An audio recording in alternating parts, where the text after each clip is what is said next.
পাকিস্তানকে যুদ্ধবিরতিতে রাজি করানোর জন্যে হাঁটু গেড়ে বসে সৌদি আরব, ইরান ও তুর্কিকে অনুরোধ করে নরেন্দ্র মোদীর প্রশাসন। তারা কেউই পারেনি।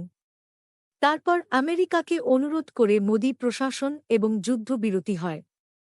কিন্তু এরই মধ্যেই ভারতের কপালে বিশাল ঘটনা ঘটে গেছে মোদীর অলক্ষ্যেই।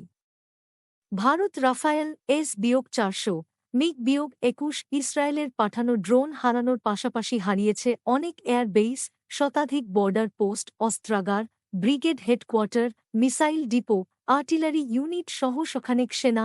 একই সাথে প্রায় $85 বিলিয়ন সমপরিমাণ আর্থিক ক্ষতির সাথে ভারতের সেনাবাহিনী হারিয়েছে তার আকাশচুম্বী মনোবল ও অহংকার।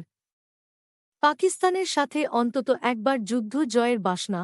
যুদ্ধবিরতিতে যাবার আগে পাকিস্তান শর্ত দিয়েছে, পানি চুক্তির 100% ভারতকে মেনে চলতে হবে, অর্থাৎ পানির প্রবাহ খুলে দিতে হবে যেমনটা আগে ছিল, এবং তাও মেনে নিয়েছে মোদি। মোদির অনেক পরিচয়: চাওয়ালা, গুজরাটের কসাই, প্যাথলজিক্যাল লায়ার, জঘন্য অপরাধী, তীব্র হিন্দুত্ববাদী সহ আরও অনেক কিছু।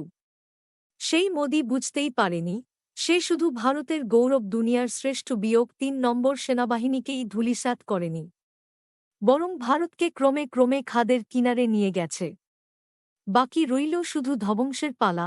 এটা তো দুনিয়া দেখল যে দেশ মাত্র ৮৭ ঘণ্টা পাকিস্তানের বিপক্ষে যুদ্ধ করতে পারে না, সে দেশ কোনোভাবেই তার বিশাল অস্তিত্ব রক্ষা করতে পারবে না।